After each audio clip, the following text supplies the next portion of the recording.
अस्सलाम वालेकुम, मैं हूं शाहजेब खानजादा। मुल्क में आईनी तरामीम से मुताल्लिक मामलात में तेजी आ गई है। पीपल्स पार्टी ने एक बार फिर आला तरीन सतह पर JUI से रब्ता किया है और आज आईनी तरामीम पर गौर के लिए पार्लिमानी कमेटी का इजलास भी हुआ है, जबकि मौलाना फजल रहमान ने तस्दीक कर दी है कि बिलाखिर हुकूमती मुसविदा उनके पास आ गया है। हुकूमत ये इशारा भी दे चुकी है कि आईनी तरामीम 15 और 16 अक्टूबर को इस्लामाबाद में होने वाले SCO इजलास से पहले भी लाई जा सकती हैं, मगर यहाँ ये बात भी अहम है कि तहरीक इंसाफ ने 15 अक्टूबर को SCO इजलास के मौके पर इस्लामाबाद के डी चौक पर एहतजाज करने का ऐलान कर दिया है। तहरीक इंसाफ की सियासी कमेटी के हंगामी इजलास के एलामिये में कहा गया है कि गासिब हुक्मरानों ने अडियाला में नाहक कैद इमरान खान के बुनियादी हुकूक फौरन बहाल करते हुए उनके वकला, डॉक्टर्स, अहले खाना और कायदीन तक मुकम्मल रसाई फिलफौर बहाल ना की तो भरपूर एहतजाज के लिए 15 अक्टूबर को पूरा पाकिस्तान निकलेगा। 15 अक्टूबर को इस्लामाबाद के डी चौक में भरपूर एहतजाज किया जाएगा। मरकज से निचली तरीन सतह तक तमाम तंजीमी जिम्मेदारान और विंग्स को एहतजाज की तैयारियों को हतमी शक्ल देने की हिदायत की गई है और इन तैयारियों के पेश नज़र पंजाब के इजला में एहतजाज मनसूख कर दिया गया है। साथ ही आज एक और अहम पेशरफ्त भी हुई है। रजिस्ट्रार सुप्रीम कोर्ट का सुप्रीम कोर्ट बार एसोसिएशन को लिखा गया खत सामने आ गया है, जिसमें बताया गया है कि चीफ जस्टिस काजी फाइज ईसा की रिटायरमेंट पर 25 अक्टूबर को सुबह 10:30 बजे सुप्रीम कोर्ट में कोर्ट रूम नंबर 1 में फुल कोर्ट रेफरेंस होगा। अब इस खत के सामने आने के बाद ये बहस तो खत्म हो गई है कि जस्टिस काजी फाइज ईसा 25 अक्टूबर को रिटायर होंगे या नहीं, और ये बात तय हो गई है कि वो बतौर chief justice supreme court of Pakistan 25 अक्टूबर को रिटायर हो रहे हैं। मगर ये सवाल अब भी बरकरार है कि जस्टिस मंसूर अली शाह अगले चीफ जस्टिस होंगे या नहीं, क्योंकि उनकी तैनाती का कोई नोटिफिकेशन जारी नहीं किया गया। और ये तजवीज़ भी मुसलसल गर्दिश कर रही है कि सुप्रीम कोर्ट के चीफ जस्टिस का तकर्रुर सीनियर जजेस के एक पैनल में से किया जाएगा, जिस पर पार्लिमानी कमेटी गौर करे। इसके अलावा नून लीग जस्टिस मंसूर अली शाह के हवाले से खदशात का इजहार कर रही है। बिलावल भुट्टो जरदारी इस शुबे का इजहार कर चुके हैं कि शायद जस्टिस मंसूर अली शाह 63A जैसे फैसले देने वाले जजेस को कंट्रोल ना कर सकें और PTI जस्टिस मंसूर अली शाह की तैनाती से उम्मीदें वाबस्ता किए हुए है। ये बात अपनी जगह अहम है कि जस्टिस मंसूर अली शाह अपने पूरे करियर में एक ईमानदार और बेबाक जज की शोहरत रखते हैं, जिन्होंने इंतहाई अहम फैसले दिए हैं और शदीद दबाव के बावजूद दिए हैं। इसलिए अब देखना होगा कि जो इस वक्त आइन है उसके तहत जस्टिस मंसूर अली शाह 25 अक्टूबर को चीफ जस्टिस बनते हैं या फिर आइन में कोई तरमीम की जाती है। इस पूरी सूरत हाल में आज पार्लियामेंट की खुसूसी कमेटी का इजलास हुआ है, जिसमें हुकूमत और अपोजिशन दोनों ने शिरकत की है और उस मुजव्विज़ा आइनी तरामीम पर बात हुई है। जिसके बाद मीडिया से गुफ्तगू करते हुए पीपल्स पार्टी के चेयरमैन बिलावल भुट्टो जरदारी ने कहा कि हुकूमत 2/3 अक्सरियत के साथ बैठी है, वो कब तक हमें मौका देगी कि हम इत्तफाक राय पैदा करें। PTI और JUI की तरफ से हमें एक पॉइंट भी नहीं मिला।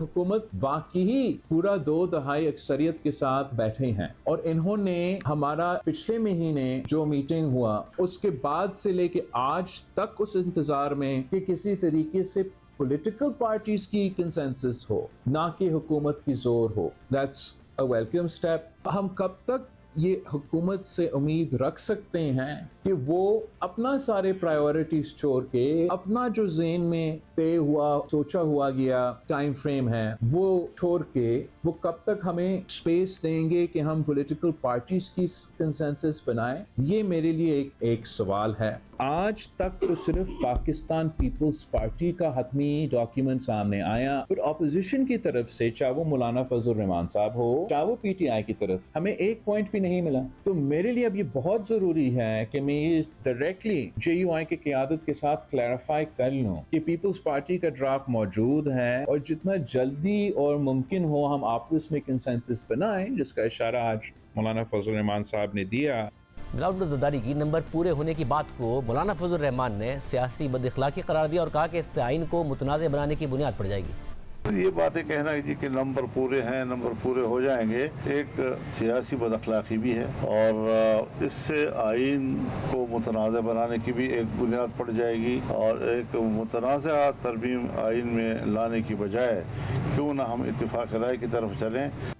आज के इजलास में PTI के अरकान ने भी शिरकत की। PTI के चेयरमैन बैरिस्टर गौहर खान ने मीडिया से बात करते हुए कहा कि कोई ऐसा ड्राफ्ट नहीं आया जिसे हम समझें कि फाइनल है। पीपल्स पार्टी हुकूमत से बात करेगी, इसके बाद जो ड्राफ्ट आएगा उस पर हम अपना फीडबैक देंगे।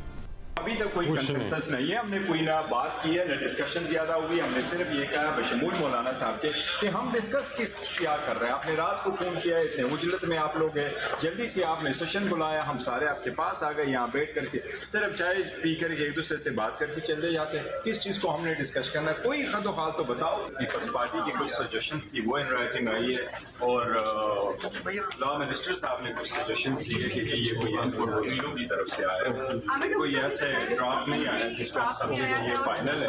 पीपल्स पार्टी समेत फिर गवर्नमेंट के साथ ड्राफ्ट करेगी, उनकी तरफ से जो कोई वर्शन आएगा उस पर हम अपने फीडबैक देंगे कि क्या करें उसके साथ। अगर आपने कॉन्स्टिट्यूशनल कोड बनाना है नहीं बनाना, अगर कॉन्स्टिट्यूशनल कोड बनता है तो सुप्रीम कोर्ट वैसे भी डिस्ट्रिक्ट कोर्ट बराबर जैसे हो जाएगा।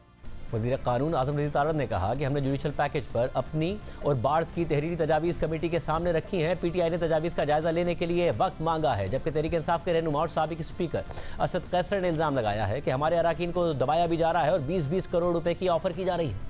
कोशिश कर रहे हैं कि 17 या 18 को ये अमेंडमेंट लेके आ रहे हैं। हमारे खैबर पख्तूनख्वा के मैनेजर ने मुझे अप्रोच किया है कि हमें दबाया भी जा रहा है, हमें पैसों की लालच भी दी जा रही है, और तकरीबन 20-20 करोड़ रुपए की ऑफर भी है और बलिस्टिक की ऑफर भी है। आज पार्लिमानी कमेटी के इजलास के बाद एक अहम पेशरफ्ती सामने आई है कि बिलावल भुट्टो जरदारी, जिन्होंने गुज़िश्ता रोज़ नवाज शरीफ से मुलाकात की थी, उन्होंने आज खुद मौलाना फजलुर रहमान से मुलाकात की है, जिसके बाद न्यूज़ कॉन्फ्रेंस करते हुए मौलाना फजलुर रहमान ने कहा है कि हमने 18वीं तरमीम में 9 माह लगाए थे, इसके लिए कम अज़ कम 9 दिन तो लगेंगे। हम मुस्तविदा तहरीक इंसाफ को और पीपल्स पार्टी हुकूमत को पेश करेंगे। इसमें पेशरफ्त हुई है और आज हम उस पर बातचीत का आगाज़ कर रहे हैं। आज ही अरकान कमेटी को उन्होंने कापियाँ तकसीम की हैं। हम ये भी तजवीज़ कर रहे हैं 19वीं तरमीम को ख़त्म किया जाए और वापस 18वीं तरमीम को बहाल किया जाए, जिसमें कि जजों के तकर्रुर सीनियरिटी की बुनियाद पर हो, कारकर्दगी की बुनियाद पर हो। जहाँ अदलिया के कमीशन का, वहाँ पार्लियामान का भी एक किरदार आ जाएगा। हमारे मौक़िफ़ को अवाम में पजीराई मिली है। अदलिया को खुदा के लिए सियासत में तकसीम न करो। आईनी अदालत हो या आईनी बेंच हो, ये दोनों एक दूसरे के मुतबादल हो सकते हैं और इसमें अगर हमारा तनाज़ा ख़त्म हो सकता है तो ये इतना बड़ा इशू नहीं है। कोशिश यही है कि पहले पीपल्स पार्टी और हम इत्तेफाक राय करें, फिर हम वो पीटीआई के सामने पेश करें और वो पीपल्स पार्टी अपनी हुकूमती इत्तेहादियों के सामने पेश करें। हम कोई ताख़ीर के शौकीन नहीं हैं, लेकिन अगर हमने 18वीं तरमीम में 9 महीने लगाए थे तो कम से कम इसके लिए 9 दिन तो दिए जाए ना। पीपल्स पार्टी के मुसव्विदे के कुछ नकात सामने आए हैं उन पर। इसके अलावा इस वक्त JUI क्या सोच रही है, हम बात करने के लिए हमारे साथ मौजूद हैं सेनेटर कामरान मुर्तज़ा साहब, सीनियर रहनुमा जमीयत उलमा इस्लाम। कामरान मुर्तज़ा साहब, बहुत शुक्रिया मुझे ज्वाइन करने के लिए। ज़ाहिर है आप उन रहनुमाओं में से थे जिन्होंने बहुत पहले ट्रांसपेरेंसी की बात की, जिन्होंने कहा कि जी कम अज़ कम मुसव्विदा शेयर किया जाए, चीज़ें ट्रांसपेरेंट अंदाज में हो, जल्दबाजी ना की जाए, और उसके बाद उसके असरात भी हुए। अब बाकायदा तौर पर डिले हुआ, आज मुसव्विदा भी शेयर हुआ, मगर आपका मुसव्विदा आपने मौलाना से शेयर किया था, उन्होंने क्यों नहीं शेयर किया पीपल्स पार्टी के साथ या दीगर इत्तेहादियों के साथ? देखिए, मुसव्वदा मेरा ख्याल है कि उस मौलाना की विजडम जो है ना, यहाँ पे उसका कायल होना पड़ेगा। हमने तो वो जो 56 क्लासेस बने थे उनके जो है ना, उनके लिए जो है ना हमने तजावीज़ दी थी कि उसको इस तरह से नहीं, इस तरह से होना चाहिए। तो अब तो 56 क्लासेस नहीं रह गए, अब तो सिर्फ कॉन्स्टिट्यूशन कोड की बात की गई है या उससे मुतल्लिक जो है बातें रह गई हैं पाकिस्तान पीपल्स पार्टी की तरफ से भी और नून लीग की तरफ से भी। तो उसमें हमारी अपनी तजावीज़ हैं। कल 2:30 बजे हमने मीटिंग रखी हुई है पाकिस्तान पीपल्स पार्टी के साथ।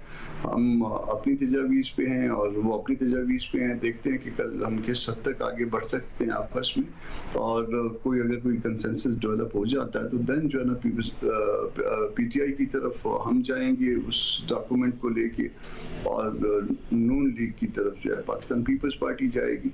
तो कल 2:30 बजे हमने इस पे रखा। 12 सवा 12 बजे जो है ये स्पेशल कमेटी का इजलास है, और देन इसको फारिग करके फिर नवीद कमर साहब के घर पे जो है वो हम बैठ जाएंगे और देखते हैं कि कहाँ तक आगे जाया जा सकता है। और सब अगर PTI को आप किसी भी तौर पर मना पाएंगे, उन्होंने तो 15 अक्टूबर जो कि SCO का पहला दिन है इजलास का, उस दिन उन्होंने इस्लामाबाद में D चौक पर प्रोटेस्ट का ऐलान कर दिया है। देखिए, उसके लिए हमारी उनके लिए भी रिक्वेस्ट तो यही होगी कि वो ये मौका नहीं है इस मौके पे एहतजाज किया जाए।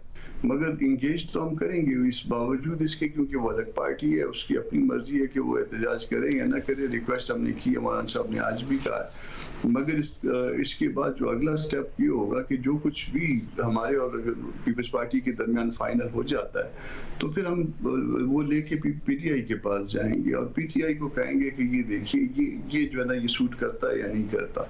और इसी तरह से पाकिस्तान पीपल्स पार्टी अपनी इत्तेहादी जमात नून लीग के पास जाएगी और उनको बताएगी कि जी हम हमारे दरमियान ये कंसेंसस हुआ है, अगर हो गया तो ये बातें इस तरह से हैं अभी तक जो तय हुई हैं। वैसे मगर क्या पीपल्स पार्टी कम से कम जब आज मीटिंग में आई तो वो ये कह के आए कि ये जो मुसविदा हम आपको पेश कर रहे हैं पीपल्स पार्टी का, इस पर पीपल्स पार्टी और नून लीग का इत्तेफाक हो गया है?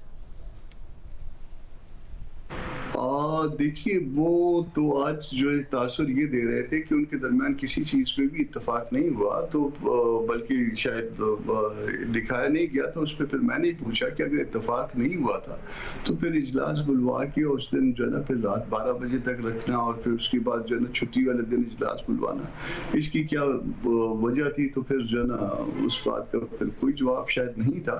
मगर बहरहाल जो गया, जो गुजर गया वो गुजर गया। अब इसके बाद चूंकि 2 डॉक्यूमेंट 2 पार्टीज की तरफ से आ गए हैं और हमारे पास एक इस हवाले से तजवीज़ मौजूद है और कल मैं उनके साथ बैठ जाऊंगा। फिर जो बात आगे बढ़ती है तो फिर उसको शेयर कर देंगे सब दोस्तों के साथ। मगर क्या मीटिंग में भी इस बात का इजहार किया गया उस तरफ से कि हमारे नंबर पूरे हैं और आपको, क्योंकि आप खुद सेनेटर हैं, आपको लग रहा है इनके वाकई नंबर पूरे हैं या सिर्फ ये दावा कर रहे हैं कि नंबर पूरे हैं आपके बगैर भी?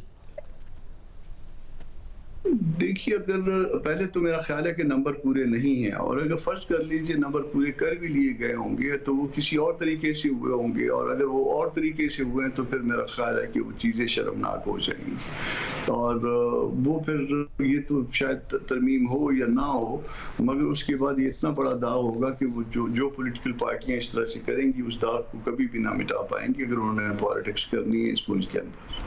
अच्छा, और मौलाना फ्लेक्सिबल नज़र आए इस हवाले से कि जी आईनी अदालत हो या फिर सुप्रीम कोर्ट में ही एक मखसूस बेंच हो। उन्होंने कहा ये मामला इतना अहम मामला नहीं है, दोनों सूरतों में बात की जा सकती है और मुज़ाकरात हो सकते हैं। पीपल्स पार्टी मगर बाकायदा तौर पर वो कहते हैं कि जी हमारी तो चार्टर ऑफ डेमोक्रेसी से ये प्रॉमिस है और उसको हमने पूरा करना है। उन्होंने वफाक में भी और फिर सूबों में भी जो है आईनी अदालत का कॉन्सेप्ट दिया, आर्टिकल 184 को मुकम्मल तौर पर ख़त्म करने की बात कर रहे हैं, फिर जो सदर की तरफ से मुशावरत होती है वो ख़त्म करने की बात कर रहे हैं, बहुत ज़्यादा इख्तियार होंगे फेडरल जो कोर्ट होगी आईनी अदालत। आप मुत्तफिक हैं इससे जब आपने देखा ये ड्राफ्ट? नहीं, मुत्तफिक तो नहीं है। हमने कुछ बातें उसकी बात की हैं, मौलाना साहब के पास आए थे बिलावल साहब, कुछ बातें की हैं और शायद कोई गुंजाइश मिली होगी तो फिर जो है ना वो मौलाना साहब ने बात की है ना, तो इंतज़ार करिए, कल तक इंतज़ार करिए। बल्कि कल तक तो शायद कल तो मेरी होगी, बातचीत होगी, शायद हम किसी को डॉक्यूमेंट को ड्राफ्ट करने की पोजीशन में हों अगर आज की बात आगे बढ़ी और अगर वो ना हो सकी तो फिर मौलाना तो आज चले गए कराची, 16 के लगभग आएंगे तो फिर 16 के बाद फिर देखेंगे इस मामले को। मगर मौलाना कह रहे 9 माह थे 18वीं तरमीम के लिए तो कम से कम 9 दिन तो दें। 9 दिन के बाद भी तकरीबन 20 तारीख बनती है जो कि 25 से पहले की है, तो आप लोगों को इस बात पे कोई एतराज़ नहीं है कि नए चीफ जस्टिस की तैनाती और मौजूदा चीफ जस्टिस की रिटायरमेंट से पहले ही तरमीम हो जाए? देखिए, मेरा ख्याल है कि हम जो ना पर्सन स्पेसिफिक नहीं है। जो चीफ साहब जा रहे हैं उनको अच्छे तरीके से रुखसत करिए, जो आएंगे उनको अच्छे तरीके से वेलकम करिए। अल्लाह करे कि पाकिस्तान के लिए मामला अच्छे हों। हमारी तो तमाम तर तवज्जो जो है ना वो अफराद की बजाय जो असूल पे है। मतलब जहाँ तक ज़ाहिर चीफ जस्टिस की बात है, ये तो तय हो गया कि मौजूदा चीफ जस्टिस रिटायर हो जाएंगे 25 अक्टूबर को, मगर अगले चीफ जस्टिस मौजूदा आइन के मुताबिक जस्टिस मंसूर अली शाह होंगे या नहीं होंगे ये बात अभी तक तय नहीं है। तो जो पीपल्स पार्टी का ड्राफ्ट है कि उसमें ये बात भी है कि इसमें तरमीम की जाए, टॉप 3 टॉप 5 में से चूज़ किया जाए, क्योंकि मौलाना तो खुद भी फ्लोर ऑफ द हाउस ये बात कह चुके हैं कि फिटनेस देखी जाए, हम बजाय इसके कि सीनियर तरीन हो 3 सीनियर या 5 में से चूज़ कर लें। देखिए, ये नून का उसमें बुनियादी तौर पे मुतालबा है कि तीन का पैनल हो और 3 में से जो है ना वो एक चूज किया जाए। तो इस पे अब कल तो पीपल्स पार्टी से बात करते हैं और पीपल्स पार्टी क्या कहती है और देन जो है ना फिर वो नून के पास वापस जाएंगे और हम अपने साथ जो अपोजिशन में हमारे साथ जो दूसरी पार्टी मौजूद है तो उसके पास वापस जाएंगे। फिर उसके बाद आगे बढ़ते हैं। तो इसमें एक 2-4 दिन मेरा ख्याल से एक्सरसाइज में लगेंगे अभी तक। तो अभी इस बात का कहना जो है ना कि क्या होगा अल्टीमेटली, तो वो मुश्किल है। शायद कल मुमकिन है कि कल कोई ब्रेक थ्रू हो जाए, या फिर मुमकिन है कि मौलाना साहब के आने के बाद एक प्रपोजल ये भी है कि कराची में बैठ जाए। तो मुख्तलिफ प्रपोजल्स हैं इसमें। मतलब यानी आप कह रहे नून का मुतालबा है, पीपल्स पार्टी के ड्राफ्ट में ऐसी कोई बात नहीं है, क्योंकि बिलावल भुट्टो ज़रदारी ने जैसे मंसूर अली शाह के हवाले से कहा था कि वो 63A जैसे फैसले देने वाले जजिस को कंट्रोल शायद ना कर सकें, और तो ये पीपल्स पार्टी का नहीं नून का मुतालबा है कि टॉप 3 में से किया जाए, उसको तरमीम कर दी जाए। फिल वक्त जो है ना वो मेरा ख्याल है कि पीपल्स पार्टी जो है ना वो शायद इस पे इतनी जो है ना वो शायद सख्त ना हो। इसको देख लीजिए, इसको मतलब क्योंकि किसी मोहतरम जज के हवाले से बात, तो फिर इसको अभी तक ना हो करिए, एक आध दिन देख लीजिए। मगर आप एक जब जा रहे हैं उनको तो इज्जत से जाने दीजिए, अल्लाह उनको इज्जत से खैर से लेके जाए। जो आ रहे हैं उनको भी अल्लाह पाक खैर से लाए और वो मुल्क के लिए बेहतर हो। और आपकी तरफ आप फ्लेक्सिबल हैं इस आइडिया के लिए, JUI फ्लेक्सिबल है मौलाना, क्योंकि तकरीर भी कर चुके इस हवाले से? देखिए उसमें हमने इसमें बहुत सारी चीज़ें जो है ना वो हम वकला से सीख रहे हैं, उनसे हम जो है ना आइडियाज़ ले रहे हैं। जैसे एक आईनी अदालत की बात जो है ना वो पहले यकीन हमारी तरफ से भी की गई थी, मगर अब हम आईनी बेंच पे उसमें तो उस हवाले से जो है ना, क्योंकि हम जिसका काम है इस अदालत के हवाले से सबसे ज़्यादा स्टेक होल्डर जो है हम उसके साथ जो है ना मिल के चलना चाहते हैं। तो ये बेहतर होगा कि एक आध दिन इस पे रुक जाए। बहुत शुक्रिया कामरान मुर्तज़ा साहब की गुफ्तगू आपने सुनी। हमारे साथ मौजूद हैं सेनेटर इरफान सिद्दीकी साहब, सीनियर रहनुमा नून लीग, जो भी इन मुज़ाकरात में शामिल रहे हैं। इरफान सिद्दीकी साहब बहुत शुक्रिया हमें शो में ज्वाइन करने के लिए। मियाँ नवाज शरीफ की मौलाना से मुलाकात से पहले आप मौलाना से मिले, आपने बाहर आके कहा कि मियाँ साहब से, आपने कहा कि जो मौलाना की जो कुछ मुतालबात थे उस हिसाब से हमने तराश खराश कर दी है, मगर मौलाना तो अभी भी कन्विंस नहीं है कि आईनी अदालत हो, जो पीपल्स पार्टी का प्रपोजल आया है उस पर भी वो PTI के पास लेके जाना चाहते हैं। तो ये मामला कैसे आगे बढ़ेगा? बहुत शुक्रिया खानज़ादा साहब।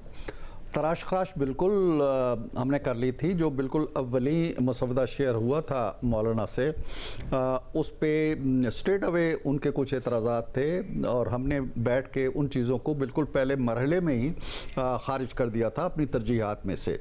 सो वो तराश खराश तो हो गई थी, लेकिन ये अमल मुसलसल जारी है। बुनियादी तौर पे पीपल्स पार्टी और मौलाना के दरमियान मुज़ाकरात हो रहे हैं और होते रहे हैं, और तय ये पाया था कि वो एक मसवदा तैयार कर लेंगे और वो मसवदा जो है वो हुकूमत के साथ शेयर करेंगे और हुकूमत अपना मसवदा उनसे शेयर करेगी। और मौलाना का ये भी कहना था कि वो PTI को भी ऑन बोर्ड लाएंगे, तो शायद मौलाना का और PTI का एक मुश्तरका मसवदा होगा। अब ताज़ा तरीन सूरत हाल ये है कि आज की मीटिंग के बाद एक मसवदा पीपल्स पार्टी का आया है मीटिंग के सामने, एक हुकूमत की तरफ से आया है, और हुकूमत का जो मसवदा है वो बेशतर उन तजावीज़ पर मुश्तमिल है जो वकला की मुख्तलिफ तंजीमों ने हुकूमत को दी हैं कि जी हम तैयार हैं, लेकिन इन चीज़ों का आप ख्याल रखें, तो वो भी शेयर कर ली गई हैं। अब लेटली फिर उस मीटिंग के बाद एक मीटिंग बिलावल साहब की हुई है मौलाना से, और उसके बाद जो मौलाना की प्रेस कॉन्फ्रेंस मैंने सुनी है वो मेरा ख्याल है कि पिछले कई दिनों के बाद मौलाना मुझे मुतमईन भी नज़र आए और करीब तर नज़र आए उन मुसवदात के जो शेयर हुए हैं। और ऑफ कोर्स वो अभी भी चाहते होंगे कि कुछ चीज़ें उनकी तरफ से ऐड हों या कुछ चीज़ें मज़ीद जो है कतौ बरीद जिसे हम कहते हैं, तराश खराश कहते हैं, वो हो। लेकिन आज की प्रेस कॉन्फ्रेंस के बाद हम लोग बहुत पुरुम्मीद हैं कि अगले 2-4 दिनों के अंदर इसको एक हतमी शक्ल दे दी जाएगी। लेकिन आज की जो खानज़ादा साहब मीटिंग थी उसे मैं ब्रेक थ्रू इसलिए कहता हूँ कि इससे पहले ब्लैक एंड वाइट के अंदर कम से कम इस कमेटी के साथ कोई चीज़ शेयर नहीं हुई थी। वैसे मगर सिंह साहब हमारे साथ कामरान मुर्तज़ा साहब मौजूद थे, उन्होंने कहा हमें तो यही लगा कि जैसे पीपल्स पार्टी और नून लीग का आपस में भी इत्तेफाक नहीं है अपने अपने मुसविदे पे, तो आप लोगों का आपस में अभी तक इत्तेफाक नहीं हुआ है? देखिए, एक चीज़ होती है इत्तेफाक ना होना, एक चीज़ होती है जी कि बहुत बड़ा कोई इख्तलाफ होना, लेकिन दो चीज़ों पे हम सब का इत्तफाक है, मौलाना का भी इत्तफाक है। वो ये कि कॉन्स्टिट्यूशनल कोर्ट होनी चाहिए और ये कि जजों की जो तकर्री का तरीक़ाकार है वो 18वीं तरमीम के मुताबिक जाना चाहिए। ये दो उसूली बातें हैं जिनमें ना मौलाना को इख्तलाफ है, ना पीपल्स पार्टी को है, ना हमें है। हमारी तमाम जो तजावीज़ हैं या मसवदात हैं वो इन्हीं चीज़ों के गिर्द घूम रहे हैं और उन्हीं के अंदर अगर कोई छोटी बहुत कमी बेशी तरमीम है वो हो रही है। ऐसा नहीं है कि हमारा मसवदा बिल्कुल ही मुतज़ाद है या मुतसादम है पीपल्स पार्टी के मसवदे से, या पीपल्स पार्टी जो चाह रही है वो मौलाना से बहुत दूर है। हम बहुत, ये तीनों मसवदात बहुत करीब आ चुके हैं और मेरा ख्याल ये है, जो मैंने अर्ज़ किया कि अब हमने ये तय किया था आज की मीटिंग में कि छुट्टियां नहीं करेंगे हम। कल भी हमने 12 बजे मीटिंग बुलाई है। उस 12 बजे की मीटिंग से पहले भी बहुत सी बैकडोर राब्ते रहेंगे, मीटिंग्स होंगी। तो अगले 2-4 दिनों में बाय द टाइम शगाई कॉन्फ्रेंस ख़त्म होती है तो मेरा ख्याल ये है कि हमारा होमवर्क बड़ी हद तक मुकम्मल हो चुका होगा। मगर उसमें सब में आपको मौलाना की ज़रूरत कितनी है? बिलावल भुट्टो ज़रदारी ये तासुर दे रहे हैं कि आपके पास नंबर विदाउट मौलाना भी पूरे हैं और ज़ाहिर है वो फिर जो नंबर्स होंगे वो पीटीआई के मुमकिना तौर पर अरकान होंगे, उनको किस तरीके से मनाया जाएगा ये अलग बात है। मौलाना इस बात पर खुश नहीं है कि इस किस्म के बयान दिए जा रहे हैं। कामरान मुर्तज़ा साहब कह रहे हैं कि उन्हें नहीं लग रहा कि आपके नंबर पूरे हैं, आप सिर्फ ये तासुर दे रहे हैं। तो नंबर विदाउट मौलाना पूरे हैं या नहीं है? मेरा ख्याल नहीं है कि हमारी तरफ से किसी ने ये बयान दिया हो कि हमारे नंबर जो हैं मौलाना के बगैर भी पूरे हैं। ये तासुर कहीं से किसी ने ले लिया हो तो ले लिया हो। बिलावल भुट्टो ज़रदारी साहब कह रहे हैं मीटिंग में भी कोई ऐसी बात आप लोगों के नंबर, इस हवाले से बिलावल भुट्टो ज़रदारी साहब ने ये तासुर दिया है, ये बात की है?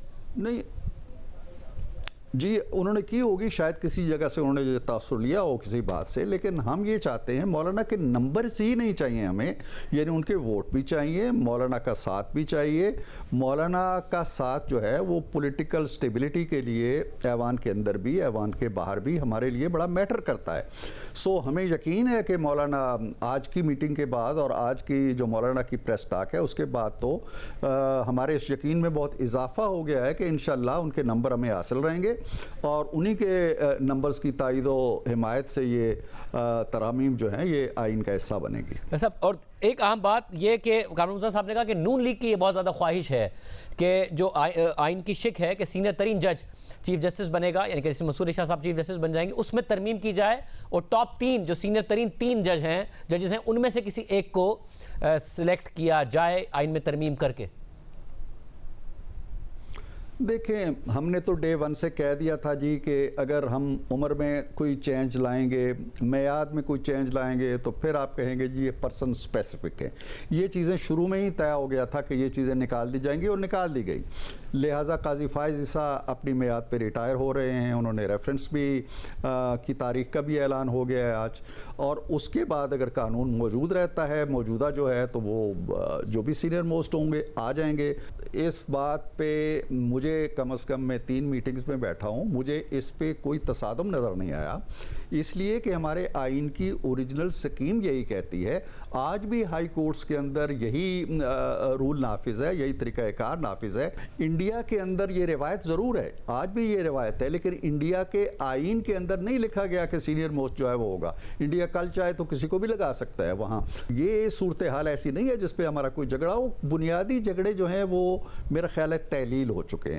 देखिए क्या इस बात पर भी कि कॉन्स्टिट्यूशनल कोर्ट हो, क्योंकि ज़ाहिर मौलाना की पार्टी से कामरान मुर्तज़ा साहब कह रहे हैं कि बेहतर है कि सुप्रीम कोर्ट का एक बेंच हो। मौलाना आज प्रेस कॉन्फ्रेंस में कह रहे थे कि ये इतना बड़ा मसला नहीं है, इस पर कंसेंसस हो सकता है कि कॉन्स्टिट्यूशनल कोर्ट बने या फिर सुप्रीम कोर्ट में कॉन्स्टिट्यूशन का एक बेंच बने। आपको वहां उस मामले में भी कोई रेजिस्टेंस नहीं नजर आ रही है मौलाना की तरफ से? देखिए, मौलाना ने ये आज की प्रेस कॉन्फ्रेंस में ये इंसिस्ट नहीं किया कि जी नहीं हम तो कोर्ट पे नहीं जाएंगे, बेंच ही होना चाहिए। उन्होंने फ्लेक्सिबिलिटी दिखाई है। जहाँ तक 2 बड़ी जमातों का ताल्लुक है, पीपल्स पार्टी भी कॉन्स्टिट्यूशनल कोर्ट चाहती है, बल्कि वो सूबों के लेवल पे भी चाहती है, और हम भी कॉन्स्टिट्यूशनल कोर्ट चाहते हैं। और यही जो है 2006 के जो चार्टर ऑफ डेमोक्रेसी में हमने लिखा था, बेंच का तस्वर कहीं नहीं है। लिहाजा मेरा ख्याल ये है कि मौलाना कॉन्स्टिट्यूशनल कोर्ट के हवाले से इतना वो जो बेलचक रवैया है वो शायद नहीं रख रहे। एक चीज़ में मौलाना आपसे लचक की डिमांड कर रहे हैं कि 9 माह लगे थे 18वीं तरमीम में, 9 दिन तो दे दें। अगर 9 दिन भी आप लेते हैं तो 20 तारीख बनती है, जो कि 25 से 5 दिन पहले है, तो आप उसके लिए राजी हैं? देखिए खानज़ाद साहब, मौलाना से मेरा कम से कम ज़ाती तौर पे बेहद एहतराम का ताल्लुक़ है और इसको कई सालों से बड़ा मुसल्लमा ताल्लुक़ है और मैं इसी ताल्लुक़ के हवाले से उनके पास गया था। मौलाना जो 9 माह की बात करते हैं ना, तो उसके पीछे 9 साल का एक मलबा पड़ा हुआ था जो मुशर्रफ आइन को ताख्तो ताराज करके चला गया था, जमहूरी पार्लिमानी आइन को सदारती आइन बना के चला गया था, 58(2)B को वापस ला के चला गया था, आइन को बिल्कुल गारतगर करके चला गया था 17वीं तरमीम के ज़रिए। उसको ठीक करने के लिए 9 माह भी थोड़े थे, शायद 1 साल भी शायद लग जाता। अब तो हम कोई ऐसा काम कर ही नहीं रहे। 2 ऐसी चीज़ों पे जहाँ पे हम सबका एग्रीमेंट है उसके लिए 9 घंटे भी शायद बहुत ज़्यादा हों, 9 दिन भी शायद बहुत ज़्यादा हों। इसमें कोई बुनियादी स्ट्रक्चर जो है नहीं हम बदल रहे। मगर फातिकी साहब, आपके रिमार्क से तासुर मिल रहा है जैसे आप एससीओ के इजलास से पहले भी तरमीम के लिए जा सकते हैं। नहीं, इससे पहले तो अब कोई वक्त रहा नहीं है खानज़ाद साहब। अब तो ज़ाहिर है कल हफ्ता है, फिर उसके बाद इजलास की वो शुरू हो जाएगा। हमारी मीटिंग्स हो रही हैं, कल भी मीटिंग है, परसों भी मीटिंग है और हम शायद बहुत तेज़ी के साथ या बड़ी सूरत के साथ भी काम करेंगे। तो हमें इतने दिन लग जाएंगे कि बीच में शंघाई कॉन्फ्रेंस हो जाएगी और उसके बाद ही अब ये तरामीम आएंगी। और 20-20 करोड़ रुपए अब हमारे अराकीन को पेशकश की जा रही है, उन पर दबाव डाला जा रहा है, ये असद कैसर साहब ने कहा, पीटीआई ने इल्ज़ाम लगाया। जी हाँ, मैं किसी और जगह भी शायद ये बात कह चुका हूँ कि मुझे नहीं लगता कि अगर वो वाकई एक बड़ी मजबूत उसूली सियासी जमात है और अपने कायद के जो अक़वाल ज़र्री हैं उन पे यकीन रखती है, तो वो 20 करोड़ क्या और कुछ 40 करोड़ भी मिलेंगे तो वो नहीं बिकेंगे। इसलिए ना उन्हें कोई खौफ होना चाहिए, न किसी तरह का ख़तरा होना चाहिए। और अगर ऐसा ही हुआ, अगर उन्हीं पे मुनसर हुआ तो फिर नहीं होगी आईनी तरमीम, अगर वो 20 करोड़ में बिकने वाले नहीं हैं तो। मतलब यानी आप अपनी तरफ से डिनाई नहीं कर रहे हैं कि आपके अपने कायद के तहत भी आपके भी ये उसूल है कि 20-20 करोड़ रुपए में आप नहीं खरीदेंगे किसी को? नहीं, मैं बिल्कुल नहीं कह रहा, ये बात उनकी तरफ से आई है।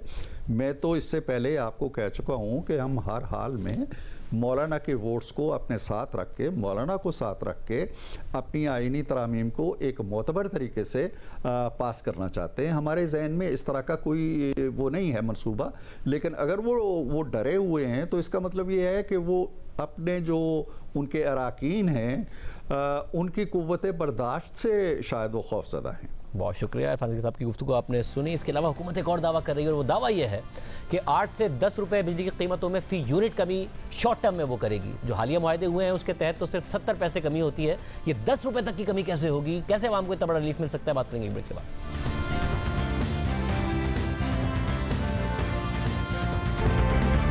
हुकूमत ने बिजली बनाने वाली 5 कंपनीज के साथ मुआहदे ख़त्म कर दिए हैं। टेक और पे मुआहदा नहीं होगा। हुकूमत कह रही है 411 अरब रुपए का फ़ायदा होगा। जो आने वाले सालों में जो मुआहदा रहना था, तकरीबन 70 पैसे फ़ी यूनिट बिजली की कीमत में फ़र्क आएगा। मगर हुकूमत का साथ ही दावा है कि वो शॉर्ट टर्म में, लॉन्ग टर्म में नहीं, शॉर्ट टर्म में 8 से 10 रुपए फ़ी यूनिट बिजली की कीमतों में कमी करने का इरादा रखती है। इसके लिए मज़ीद तकरीबन 17 IPPs के साथ निगोसिएशंस जारी हैं। इसके अलावा जो चाइना के प्रोजेक्ट्स हैं CPEC के तहत लगे हुए, उनके साथ डेट रिप्रोफाइलिंग की जो है इस वक्त मुज़ाकरात जारी हैं और दीगर मामलात हैं जिसकी वजह से हुकूमत कह रही है कि 8 से 10 रुपए की कमी आएगी। वो कैसे होगा सारा का सारा मामला, क्या ये महज दावा है या फिर अमली तौर पर शॉर्ट टर्म में इस पर अमल दरामद होता नजर आएगा? हमारे साथ मौजूद हैं वफाकी वज़ीर तवानाई ओवैस लगारी साहब। लगारी साहब, बहुत शुक्रिया हमें शो में ज्वाइन करने के लिए। लगारी साहब, 8 से 10 रुपए का क्लेम है, पहली ज़ाहिर आपको सक्सेस हुई, 5 के साथ मुआहदा ख़त्म हुआ। ये 8 से 10 रुपए का नंबर कहाँ से आया है, क्योंकि बहुत बड़ा नंबर है ये सिर्फ दावा है या अमली तौर पर हो पाएगा शॉर्ट टर्म में? शाहजेब भाई, बहुत शुक्रिया आपने मुझे इनवाइट किया। ये हमारा हदफ है और हमारी हुकूमत ने तमाम अपने एलाइज के साथ मिलके और ख़ास तौर पे मियाँ नवाज़ शरीफ साहब की बहुत ये पुरज़ोर इसरार है और अवामी भी ज़रूरत है कि हम कम अज़ कम एक अच्छा खातिर खा रिडक्शन करें कीमतों के अंदर। और ये इसलिए भी ज़रूरी है कि मुआशी तौर के ऊपर जब तक बिजली की कीमत नीचे नहीं आएगी तो हमारी इंडस्ट्री, हमारे दुकानदार, हमारे मुख्तलिफ एग्रीकल्चर के यूज़र्स, किसी को कोई रिलीफ उस किस्म का नहीं मिलेगा ताकि हमारी इकोनॉमिक ग्रोथ हो सके। तो ग्रोथ बिजली की रेटों के ऊपर डिपेंड करती है और बिजली के रेट भी ग्रोथ के ऊपर डिपेंड करते हैं। तो ये कैच 22 सिचुएशन है। तो हमने पिछले 6 महीने के अंदर बहुत मेहनत करके एक एक उस हिस्से को देखा जिनको सब मिला के कुछ इक़दामात ऐसे करने होंगे जिसकी वजह से 8-10 रुपए का कमी आ सके। एक चीज़ मैं बहुत क्लैरिटी के साथ आपके व्यूअर्स को बताना चाहता हूँ आपकी तवसत से कि कोई एक ऐसा कदम नहीं है जिसकी वजह से 8-10 रुपए की कमी आएगी। 5 IPPs के साथ हमने मुआहदा कर लिया, इससे तकरीबन 70 पैसे का होगा। हुकूमती जो IPPs हैं उनके अगर आप रिटर्न ऑन एक्विटी उनके मुनाफे के अंदर कमी कर लें उसका तकरीबन 1.25 से 1.5 रुपए का आएगा। बाकी ऐसा तमाम IPPs को अगर आप टेक और पे से टेक एंड पे पे लेके जाए 1.25 रुपए 1.5 रुपए का उसका इम्पैक्ट आएगा।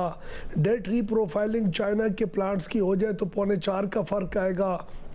बाकी कोई 3-4 रुपए 5 रुपए बच जाएंगे इस 8-10 रुपए के अंदर।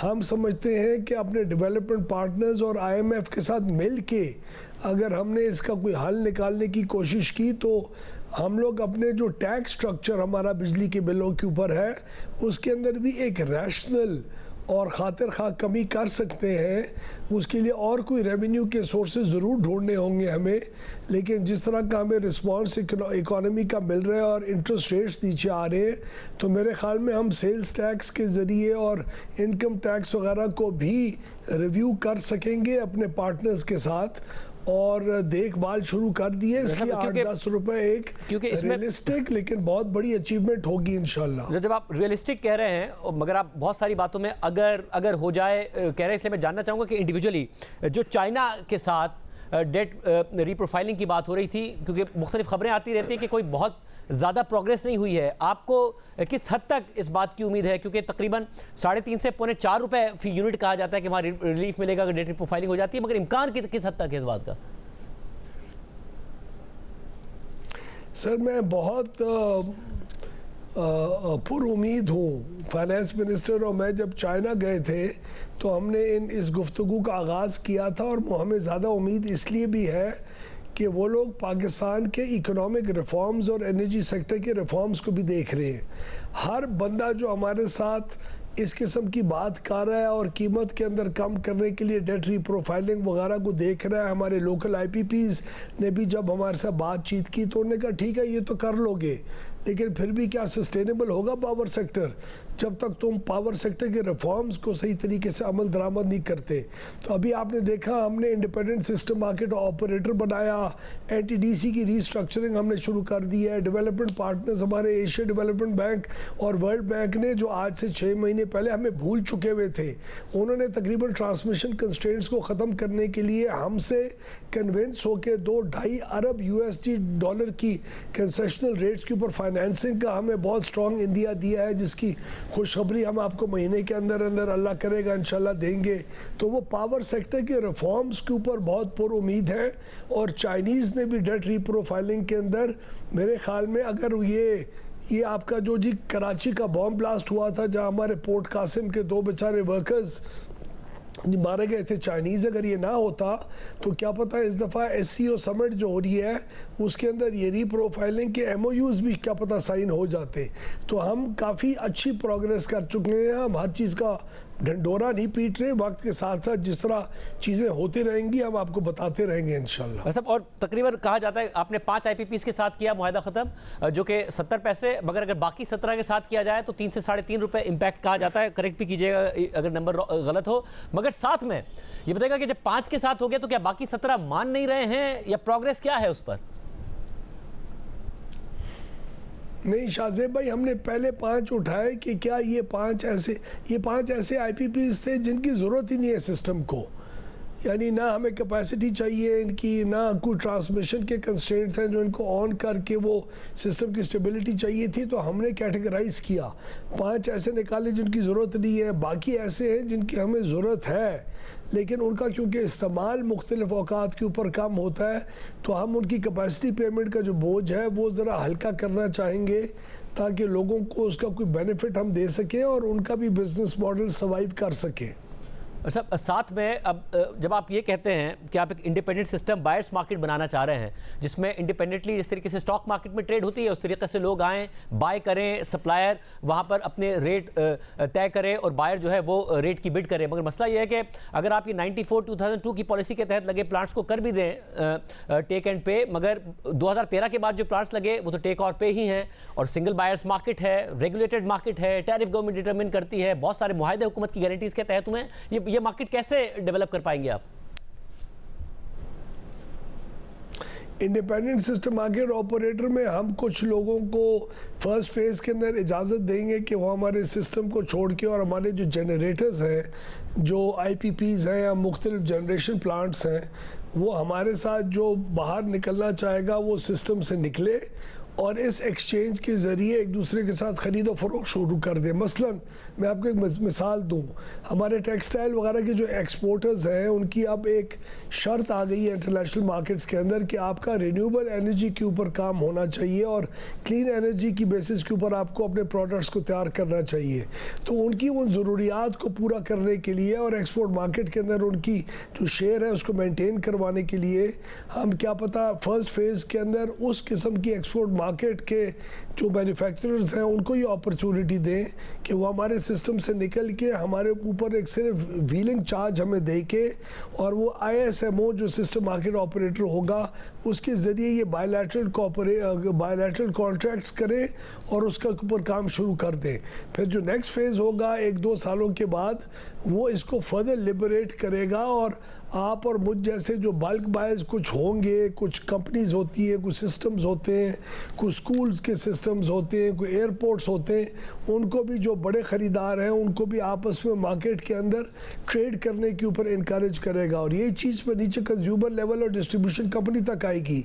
लाहौर की इलेक्ट्रिक कंपनी को अगर सस्ती बिजली कोई और जनरेटर दे रहा होगा तो वो CPPA से हुकूमत का जो एक सप्लायर है उससे नहीं लेगी, वो सस्ती बिजली लेगी और यही कंज्यूमर्स को बेनिफिट होगा और इससे मार्केट के अंदर कंपटीशन किक इन होगा जो आइंदा चंद सालों में आपको एक बहुत अच्छा और सेल्फ सस्टेनिंग सेक्टर देगा इंशाल्लाह। सब एक और मसला जो कि कैपेसिटी पेमेंट्स का जो जिन है, क्योंकि ज़ाहिर है आप 2013 के बाद लगे जो प्लांट्स हैं उनको तो टेक और पे से नहीं निकाल पाएंगे, यानी कैपेसिटी पेमेंट का मसला उस वक्त तक रहेगा जब तक डिमांड नहीं बढ़ती। अब डिमांड अगर हम सिर्फ अगस्त के महीने में देखें तो पिछले साल के मुकाबले में 17.5% कमी आई है, हालांकि कोई बेस भी कोई ऐसा नहीं था बढ़ा हुआ क्योंकि साल हर साल कमी ही आ रही है डिमांड में। 2 माह में 9% की तकरीबन कमी है और सर्दियों में एक अलग मसला हो जाता है। तो आप डिमांड को बढ़ाने पर कैसे फोकस कर पाएंगे कि डिमांड बढ़े ताकि कम से कम कैपेसिटी पेमेंट का प्रॉब्लम ना क्रिएट हो? मैं आपके तवज्जुह से व्यूअर्स को ये बताना चाहता हूँ कि पिछले 6 महीने में हमारा नेशनल ट्रांसमिशन के अंदर जो मेजर गलतियाँ थी उनको हल करना एक रिफॉर्म का ऐसा था, आज हम अचीव कर चुके उसकी फाइनेंसिंग। डिस्कोस को प्राइवेटाइज करना था, हमारे फाइनेंशियल एडवाइजर्स हायरिंग की प्रोसेस के अंदर है, अगले साल के एंड तक आपके 6 डिस्कोस प्राइवेटाइज इंशाल्लाह हो गए होंगे। नंबर 3 आपने इंडिपेंडेंट सिस्टम मार्केट ऑपरेटर बनाना था, आज वो उसकी अप्रूवल हो गई है, जनवरी में एक full fledged operator in action होगा। आपकी जनरेशन की कॉस्ट को नीचे करना था, IPPs का पहला मरहला पास हो चुका हुआ है। इसी तरह हम इंशाल्लाह इन द फ्यूचर ये चीज़ भी इंश्योर करेंगे कि हमारे जो आने वाले प्लांट्स हैं और जो बाकी प्लांट्स हैं उनकी खपत किस तरह होगी। तो डिमांड क्रिएशन हमारा एक बहुत बड़ा रिफॉर्म का हिस्सा है जिसके ऊपर एज वी स्पीक बहुत सीरियस काम हो चुका है और मैं शायद आपसे आज ना शेयर कर सकूं लेकिन जल्द आपको खुशखबरी दे सकूं कि हम इस किस्म के पैकेजेस शायद लेके आएँ जिसकी वजह से हमारी डिमांड बेहतर रेटों की वजह से डिमांड इंशाल्लाह बढ़ेगी और जो अनयूटिलाइज्ड डिमांड ख़ास तौर पे सीजनल वेरिएशन की वजह से होती है उसके अंदर खातिर खा इजाफा होगा जो कैपेसिटी पेमेंट्स के बोझ को संभालेगा। सर्दियों का जो मसला है अब ज़ाहिर है क्योंकि पाकिस्तान की डोमेस्टिक सेक्टर ड्रिवन डिमांड है ना कि इंडस्ट्रियल सेक्टर ड्रिवन, तो सर्दियों में लोग बिजली कम इस्तेमाल करते हैं तो बिल्कुल बहुत बड़ा ड्रॉप आता है। सर्दियों के लिए आप क्या करेंगे डोमेस्टिक सेक्टर के लिए भी और इंडस्ट्री को भी इंसेंटिवाइज करने के लिए कि वो ग्रिड से बिजली ले? देखिए जी, आपको कीमत ही कम करनी पड़ेगी रेट ऊपर लेके जाने के लिए। इसी पैकेज के ऊपर हम लोग काम कर रहे हैं और ये जो एनवायरनमेंट है ये सिर्फ 1 साल का नहीं होना चाहिए मेरे अंदाजे में, ताकि इंडस्ट्री अपनी फ्यूचर की प्लानिंग भी कर सके। उनको पता हो कि अगले 5 साल के अंदर हर साल इस मौसम के अंदर बिजली का रेट क्या होना है, ताकि उसी की बुनियाद के ऊपर वो अपने पहले से ऑर्डर्स को प्री ऑर्डर करें, अपनी कैपेसिटी को इन्हांस करें और अपनी सारा मैन्युफैक्चरिंग का जो पूरा एक स्केड्यूल है उसको प्लान करें। तो हमारा इंडस्ट्रियल डिमांड जो हेल्दी डिमांड है, ये पंखों और एसी वाली डिमांड गर्मियों वाली जो होती है, इसी ने तो हमारा बेड़ा गर्क किया है कि हमें प्लानिंग करनी पड़ती है 25,000 30,000 मेगावाट के ऊपर, जो सिर्फ इस्तेमाल चंद दिन होता है, तो बाकी सारा साल पड़ी वो सारी बिजली ज़ाया हो रही होती है। तो हमने अपनी बिजली की फ़रोख्त के यूनिट बढ़ाने हैं, लेकिन जो पीक कैपेसिटी है उसको नीचे करके इनएफिशिएंट कैपेसिटी को हेल्दी कैपेसिटी के साथ बढ़ा के यूनिट की बिक्री बढ़ानी है। तो ये बहुत साइंटिफिकली हम काम कर रहे हैं। पाकिस्तान में पहले इस गौर व खौज के साथ कभी पावर सेक्टर के अंदर काम नहीं हुआ मेरे अंदाजे के मुताबिक। सब और एक जब ये शॉर्ट टर्म सॉल्यूशंस आपने बताया जिसमें आपसे 8 से 10 रुपए टारगेट कर रहे हैं, डिमांड आप कह रहे हैं कि उससे बढ़ेगी, मगर एक मीडियम टर्म सॉल्यूशन भी बताया गया था जिससे भी बिजली की कीमतों में कहा गया था एक बड़ी कमी आ सकती है, वो था लोकल कोल पर कन्वर्जन मुख्तलिफ प्लांट्स की। वो 3 से 4 साल का काम है, मगर उस पर कोई पेशरफ भी हुई है या नहीं हुई है? जी सर, डेट रीप्रोफाइलिंग के अलावा हमने एक स्पेशल कमेटी भी बनाई थी जिसको हमारे एक ऑफिसर हेड कर रहे हैं। आज शाम को ही मैंने उसकी एक प्रोग्रेस मीटिंग की है। हम आईपीपीज के साथ, उन 3 आईपीपीज के साथ जिन्होंने कोल कन्वर्ट करना है, उसके पहले 3 मराहल हम हल कर चुके हुए हैं। रेलवे का लिंक क्या उसकी जी लॉजिस्टिक सपोर्ट को करता है कि वो कोयले की कान से लेके इन प्लांट्स तक उसको पहुँचाए? हाँ, वो दिसंबर इंशाल्लाह अगले साल दिसंबर तक वो रेलवे का लिंक पूरा हो जाएगा। इसके ऊपर तेज़ी से काम प्राइम मिनिस्टर की हदायत के मुताबिक शुरू हो चुका है। दूसरा उसका मेन इशू था कि क्या कोयले की कानें एक्सपैंड कर सकेंगी ताकि इनकी मांग को पूरा कर सकें। हाँ, उसकी हमने SCCMC के साथ और एक और जो कंपनी है हमारी कोयले की कानों वाली, दोनों के साथ बात कर ली है और वो कम्प्लीटली इन सिंक होंगे अपनी बिजली की, हमारे जो प्लांट्स हैं उनकी रिक्वायरमेंट को पूरा करने के लिए। अब थर्ड बात एक सिर्फ रह गई है कि उन स्पेसिफिक प्लांट्स की टेक्निकल और फाइनेंशियल फिजिबिलिटी रन करना, जिसके ऊपर हमने आज इनिशियल वर्किंग सारी की है, लेकिन हम उन IPPs के साथ मिल के जल्द एक स्टडी लॉन्च करने लगे हैं जिसको 2 से 4 महीने लगेंगे उस स्टडी के रिजल्ट्स को आने में, जो एग्जैक्ट नंबर्स के साथ बताएगी कि अगर ये प्लांट कोल कन्वर्ट हुआ तो इसके मुनाफे और इसकी फाइनेंशियल्स के ऊपर क्या इम्पैक्ट पड़ेगा और हमारे ऊपर क्या इम्पैक्ट पड़ेगा।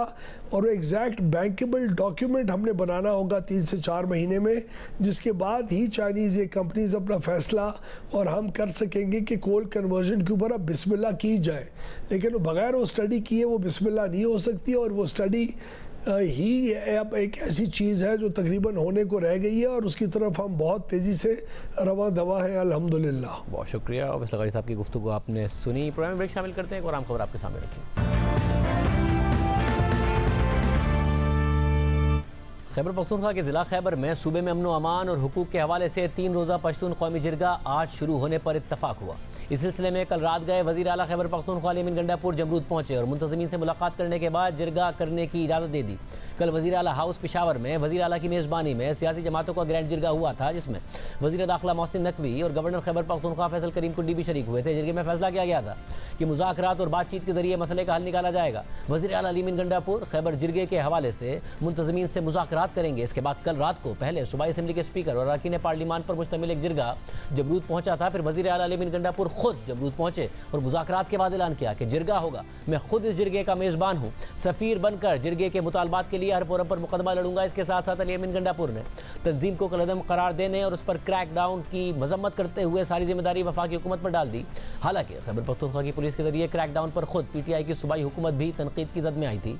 खुद जिरगे के मुंतज़मीन ने वफाकी हुकूमत के साथ साथ सूबाई हुकूमत के किरदार पर भी सवालात उठाए थे। ताहम अब सियासी तौर पर मामला आगे बढ़ रहे हैं। साथ ही जिरगे के मुंतज़मीन जिरगे से मुताल्लिक फैलाए जाने वाले प्रोपेगेंडा का भी तरदीद कर रहे हैं। जिरगे में पाकिस्तान मुखालिफ नारों से मुताल्लिक BBC के सवाल का जवाब देते हुए जिरगे के मुंतज़मीन के नुमाइंदे ने कहा है कि ये कोई जलसा, रैली या मुजाहरा नहीं है जहाँ नारे लगाए जाएंगे। ये पश्तून रिवायात के मुताबिक जिरगा है जहाँ सिर्फ मुशावरत होगी और इसके नतीजे में कायदीन किसी फैसले का ऐलान करेंगे।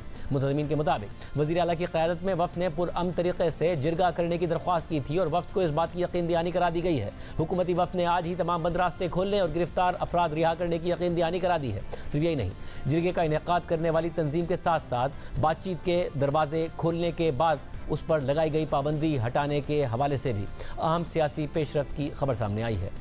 उमर फारूक की खबर सामने आई कि इस सूरत हाल से आगाह कई ज़राए ने बताया है कि वफाकी हुकूमत कुछ शराइत के साथ तंजीम पर हाल ही में लगाई गई पाबंदी हटाने के लिए रजामंद हो गई है। पेशरफ्त सूबाई हुकूमत की मेज़बानी में कल होने वाले ग्रैंड जिरगे में सामने आई। ज़राए के मुताबिक पाबंदी हटाने के लिए एक ख़ास तरीक़ा कार पर अमल करना होता है, इसलिए फैसला किया गया है कि तब तक पाबंदी की नोटिफिकेशन को मुअत्तल रखा जाएगा। और फिर इस बारे में जियो न्यूज़ से बात करते हुए सूबाई वज़ीर पख्तून यार खान ने भी कहा कि वफाकी हुकूमत पाबंदी हटाने के लिए राज़ी हो गई है और वज़ीर आला मीर गंडापुर को इख्तियार दे दिया है।